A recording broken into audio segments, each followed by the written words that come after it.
Welcome to another episode of Customer Success Talks, Real Challenges, Experts Advice, the podcast dedicated to providing practical, actionable, and digestible advice to those challenges that we go through as customer success managers. We are dedicated to help those transitioning into customer success and early career customer success managers. And I'm your host, Byron Toruño, a passionate customer success manager. And just like you, I'm still learning about this amazing world of customer success. And it has been a whole journey. So I really, really appreciate all the support that you have been given to the podcast from episode number one into now. And if you have been listening already for a while, you have seen that I have been making some changes on the way. But the idea is always to improve, and the changes will still come. But there are really nice projects coming on that I will talk to you in the couple episodes. Now, what are we going to talk about today? What is today's episode, and who is our guest today? Well, today I'm going to change the dynamic a little bit. Normally, I introduce the guest, but today I want our guest to introduce himself. Stephen, thank you so much for being here today. Thank you for your time, and yeah, tell the people who are you, what's your background, and what's up with you, basically. Well, first of all, thank you for inviting me. We've had a couple of interactions before. I think the first time we met was at a beer place in Cologne. So Yeah, it's true. now it led to this podcast. So I'm very grateful. Thank you. So intro, I'm Steve Cronin. I live in Germany, very close to Byron, near Bonn. And I've been in this B2B customer sort of business for 27 years. So, looking after customers as a customer support engineer, that was my in. And then later became a customer success manager when it wasn't really so clear what a customer success manager does. So just looked after some big customers as well as I thought I could do. And then later managed customer support teams, and one stop at a company called Abby. I also managed the entire post-sales team, which included everything from professional services to customer success, support, education, the renewals team, and so forth. So that's my background. I'm very passionate about customers. Looking after them, making sure that they're happy, that they get value from the product or the solution, and that they stay customers for a very long time. So that's me. That's nice. It's 27 years. I can imagine all the challenges that you have seen, but also all the evolutions that have come with that as well. I can imagine that maybe 20 years ago, 25 years ago, or even 10 years ago, the the tech stack is not the same as what we have right now. Am I right? I think the tech stack was very similar to now. Of course, now the tech stack is more advanced. Yeah, but we had a CRM where we recorded information about the customers. When they raised a ticket or they had some sort of issue, that would go into a CRM. Yeah. We had a support platform for customers to log tickets. Even then, they could log tickets using a website. My very first job in '97, we didn't have that. Customers could just call us. And then Wow. gradually they introduced email to that, which was, a massive thing at the time. But yeah, so the tech stack is now more intelligent, especially with AI. What you see right now, when it comes to support, you have these chatbots that can already automatically give you an answer without involving a human. So really deflecting tickets, that part of the tech stack has become, much better than, when I started. Absolutely. And me myself, as a customer, sometimes I reach out to different services, and I can now it's even harder to know when is a human and when is a chatbot. Like some of them are really, really good in the sense that, okay, if they reply that quick, probably it's a chatbot. But like the context and the content of the message, it's Yes. amazing. Yeah, Steven, getting really, really good now and very personalized. If you log in and they know who you are, then they will personalize the message too. So that definitely is the future. I cannot agree more. And talking about technology and tech stack, let's see if we can touch on that today as well, because today's topic, it's about how we as customer success managers can communicate and demonstrate the impact of our work. And sometimes there are silos in one company, and our leaders there have a ton of things to do, right? But it's also, I feel that it's our responsibility to somehow show and communicate the impact of all the feedback that we receive from customers, of everything that we do on our end, for several reasons, right? And sometimes we focus so much on the customer that we forget ourselves and how to bring that. And of course, we're doing a lot of stuff. So that's the challenge today, actually, Stephen. And I want to ask you, let's start with the basics. Why is it important for customer success managers to showcase the impact of their work to their managers? So I think it's important for anyone in any role to showcase what they're doing and to show their worth, right? So in companies, there's this concept of a cost center, something that costs the company money, or a profit center, yeah, something that adds the profit of a company. And in many organizations, customer success is seen as a cost center, when it's Yeah. absolutely not, because customer success is there to generate profit, right, through retaining customers, yes, making sure they don't churn, and to growing them, yeah, by telling them about upsells, cross-sell opportunities, and so forth. So for customer success, especially, I would actually class customer success in a SaaS business as important as sales, right? Yeah. So sales, what they do is, they get the new customers, and then customer success has to nurture those customers, get them the value that they purchased, throughout the life cycle, right? Because the value that they purchased might change over months and years, because that customer might scale up and have different challenges that you could meet with your product or service, right? So customer success is really, really elemental in any sort of SaaS company, or perhaps any company, to make sure that customers are happy, stay with the company, and grow within the company. So for customer success managers to sort of show what they're doing, it's important. So in sales, there's what they do is there's a new sale, they ring the bell, right? That used to be a thing. Yeah, I heard about that. In some companies, they still do that. There's even virtual bells. And really, if you think about what customer success does, right? The retention of a customer. If a new customer renews their contract, and it's a big customer, maybe it's a few $100,000, maybe it's $1 million renewal, I think customer success needs to ring the bell. Yeah. And if you work in a virtual environment, you can't do this with a real bell, right? Like at the Olympics. But what you can do is, if you have like an internal intranet, you can post something there. And just make sure that the rest of the organization knows the good work that customer success is doing by posting, by talking about it, and this will also make the company a bit more customer centric, right?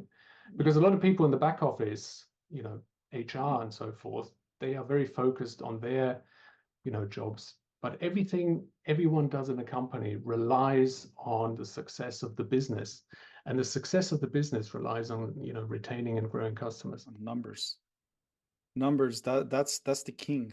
We talk a lot about relationship building, we talk a lot about revenue and value, and at the end it's numbers, right? All of the other stuff affects, but Yes. bringing numbers to the table, to our customers and internally to our company, it's key. And I cannot agree more with you, Stephen.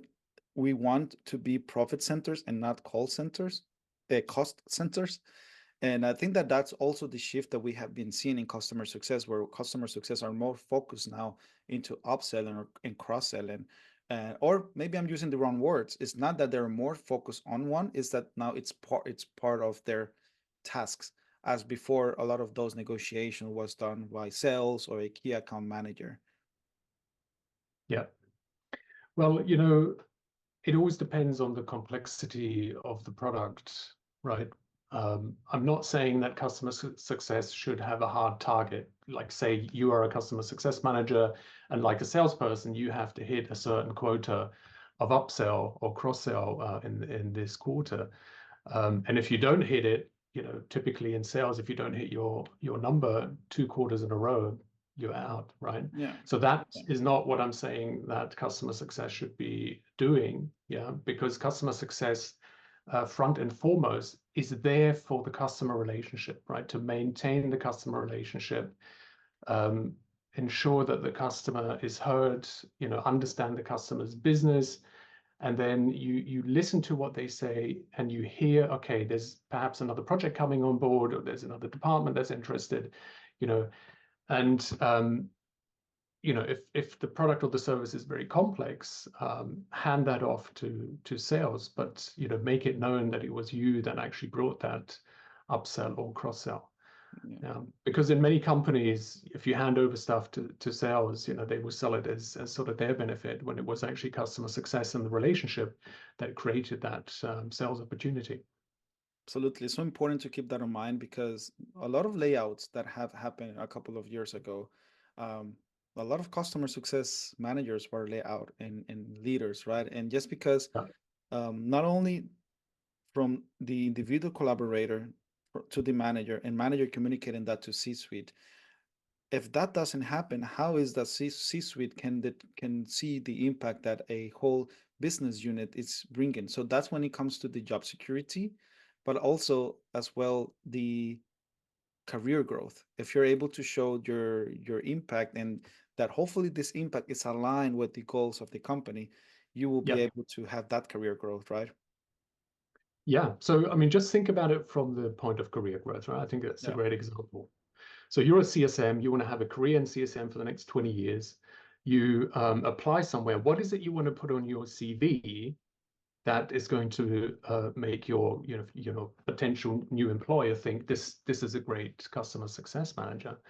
And I think it has to be all about revenue, right?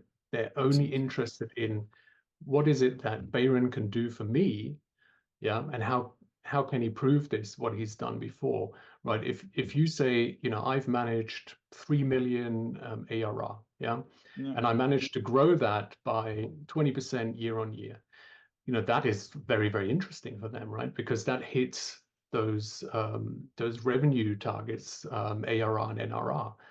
Yeah, very, very important. You know, on all the investor sheets for SaaS companies, you see ARR and NRR, right? Very, very critical. And you know, how much churn did you prevent? Yeah, Mm. the churn rate. You know, what was the customer lifetime value? These are all very, very critical KPIs. And I, you know, very strongly recommend that CSMs who are applying put that on their CV to, Absolutely. you know, to show what they have done and can do, and that they understand the revenue targets. Yeah. And if you're not looking for a job, so it's even better because not only you have a job, but you can also start thinking about what Steve just said, what Stevens just said, which is how to track that impact that you're given in your to your company to put it on your CV. And what I'm starting to do now is actually to have a type of weekly, bi-weekly tracker where I can also do that, or just by LinkedIn, just per month, I put a number there where I can show the impact that I'm bringing. So, super amazing tip, Stephen. But let's move from why it's important into how to, right? We want to bring strategies, best practices, tips, anything for everyone listening out there into how can they demonstrate the positive impact that they're bringing to the organization. You as a leader, how have you seen your individual collaborators doing this? So in the organizations that I've led, I've always made very sure that there are sort of KPIs, right, in place. Yeah. So one KPI could be customer satisfaction, even though customer satisfaction is not, you know, actually linked.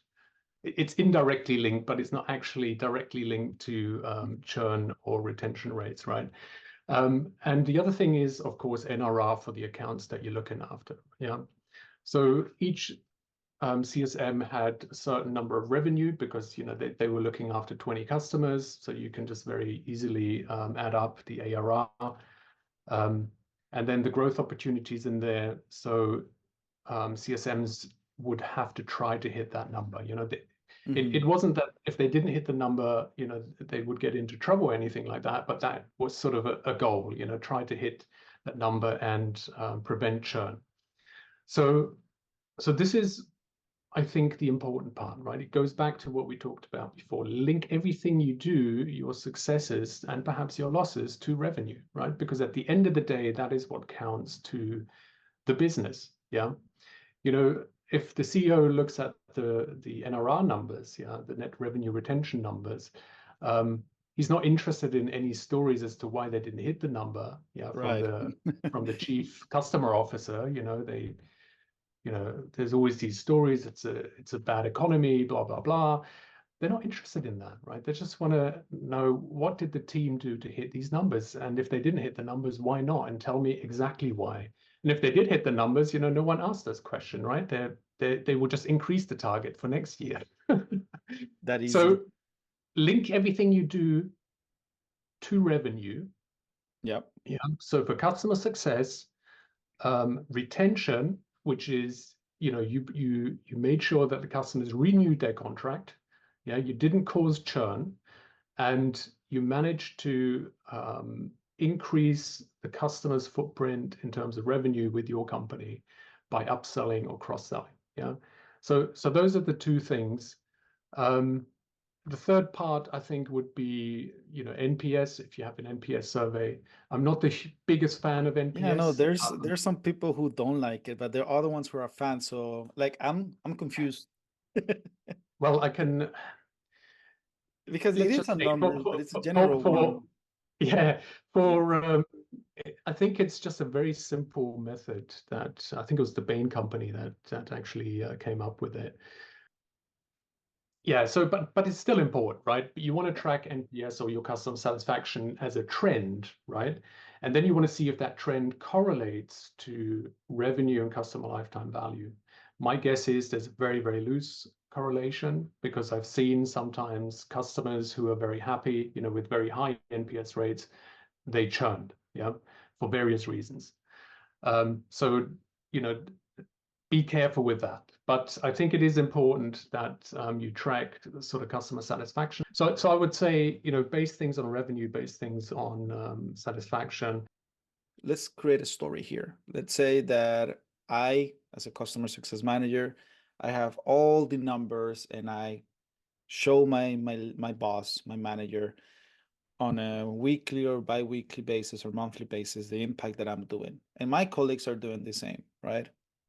Then all that information is given to the leader. And I know that the podcast is aiming a lot for people transitioning to customer success and early career customer success managers, but it's also part of the role of the leader of a team, of the customer success team, to actually present and show that those numbers that we're giving them.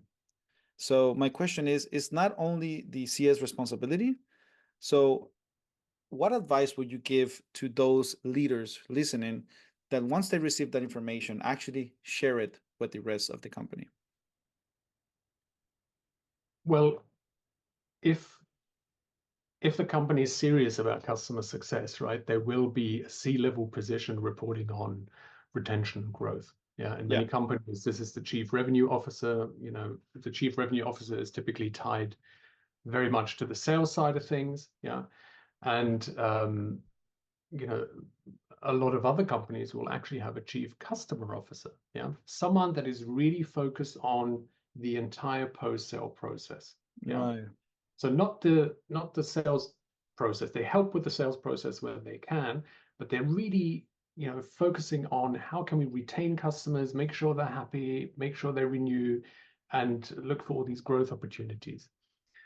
There has to be a strong link to sales, right? Because there is a thing called the ideal customer profile, right? You want to sell to the right customers, so the success teams, support teams can actually retain and grow them. Yeah, there are some customers that are bad fits, which you can't retain and grow, and they would churn. But okay, so back to your question, what is it that, let's say, the chief customer officer could do? So the chief customer officer typically has to, on a regular basis, report to the executive board. Yeah. Right. Um, anyway, that's been my experience. You're on an executive team, and everyone has to talk about, how are things going, how are we trending. Sales has to talk about new customer acquisition. The chief customer officer has to talk about churn numbers. Yeah, So how this is much? an expected process then in a company. Absolutely, it should absolutely be expected.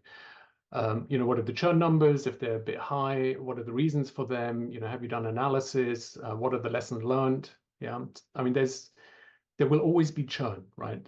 Yeah. Um, but there's also avoidable churn, and this is what you have to look at. Um, you know, wins. Did we do a particular good cross-sell, upsell? Did we manage to renew a very large customer?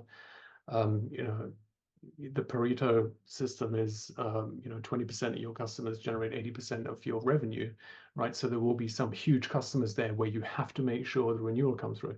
So this is talked about during the executive team. What I tended to do is I tended to, on a quarterly basis, invite the VP of customer success to talk about particular wins. They sort of went into detail a little bit. They called out a couple of people that did a great job.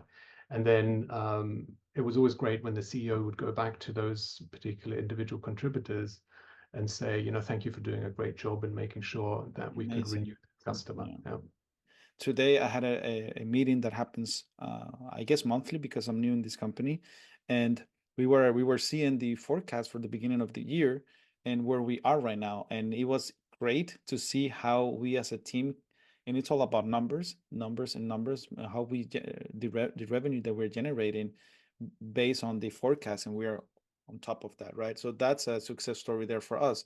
It could be the other way around, but it is important to keep that in mind into your work on a daily basis. You are the one who are receiving the most information from your customer. You are the one who are sitting there and you can see Yeah. and feel them. So if you as the individual collaborator, you don't have that mindset of collecting all of that data and giving it to your manager, the manager will not be able to see that and then bring it to the higher level. So that's it's basically we are deleting silos by doing that.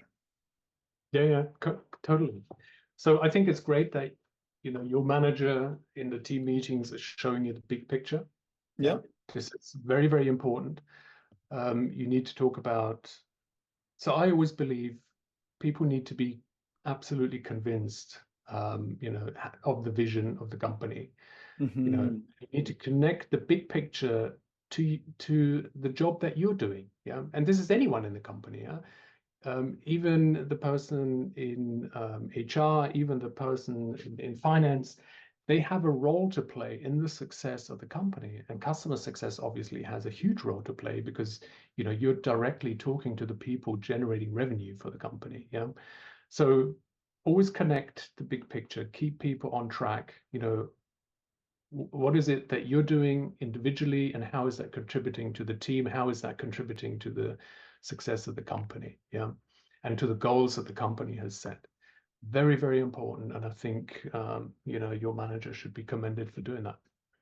That's great to hear. I love what you said, connect the big picture, because if now going from top to bottom, if there are not goals set up from the beginning and really clear, it's like how can I link my impact with the company's goal? If the Yeah. company goals is to increase um, revenue, focus on growth, of course it will always be focused on growth, but that's a simple one. So I can focus more on showing those upselling that I'm doing or reducing the churn. So it's so important what you said, Steve, in the connecting the big picture, and that's a lot of leadership there. And talking about leaders, I want to shout out Yan Young for her free guide called the seven steps for CS leaders to become revenue managers, because it's time for us to have that revenue management mindset. as leaders, but also us as individual collaborators. And she highlights on 7 steps of how to make that possible. And it talks a lot about the impact, and it talks a lot about how from not be cost center and be a profit center. And it was an inspiration for this episode. So I would recommend everyone to go to the notes of this podcast or at this episode, and you're gonna see the link there. Steven, it's time to start wrapping up today's episode. Has been really interesting, to be honest. I'm so new in customer success that having these type of conversations are sometimes rough, but I always try to bring the point of view of that person sitting there with the customer and how to communicate with the manager. And your perspective was amazing on all of your 27 years of experience. But on those 27 years, you probably fucked up at least more than once. At least 27 times. Hey, that was you who said it. So, can you tell us of a time when you messed up and what did you learn from it? Anything. It could be, riding a horse. Well, I would want to keep this within the business sort of environment, right? So I've been thinking about this question because you had told me this would come up, and I was really thinking I should not hard, prepare you. which sort of story can I tell here? And I'm not going to tell a particular story, but I would tell you many reasons why something went badly for me, right? Yeah. And it's usually when I overpromised something and couldn't deliver because of many things. So say for instance there was a project that had to be led, and it was urgent and everything. And I said, yes, we can do this, but I completely underestimated the complexity of this. And I then had to go back and say, sorry, I underestimated the complexity. It's going to take 3 times longer, whatever it is, right? And and this is also some advice for anyone really, but especially CSMs when you talk to customers. Yeah, under promise and over deliver. Yeah, if you're not sure that you can do something, whatever it is, yeah, then just add a day or something, whatever time frame it is that you think is best, and deliver it, even before that. Customers will notice this stuff. Yeah. Mm-hmm. So most things that I that have gone bad for me have been because of over-promising and under-delivering. And over the years I've learned this, and I've become much better at it. It's just so hard to say no sometimes as well. Yes. This actually, Byron, this is also another very, very good piece of advice that you learn later, right, throughout your career, to say no sometimes. Yeah, I mean, maybe not to customers directly, but if your manager asks you to do more and more stuff, but you will jeopardize, your actual work with customers, right? Say no. Yeah, or say, just be honest. Say, look, this is what I have on my plate. I'm not going to get to this time, and maybe you can find someone else to do it, or if you're happy to have it later, then let's agree to that. So saying no is actually very powerful. You're never the only one who has gone through something. You can always ask around your team, your network. You can reach out to me, and probably if I don't know, I would reach out to someone else. But it's all about like asking as well, if you haven't gone through something. So it's not easy to say no. Like it's not easy to say bye and end today's episode. Steve, thank you very much again for your time. And it has been a really interesting conversation in which hopefully in a couple of years I will become a leader and we will also have my leader side perspective. I really appreciate your time. And thank you very much again. It's my pleasure. Thank you, Baron. Everyone out there, remember, keep learning, keep growing, and let's keep improving the world of customer success. Until next time.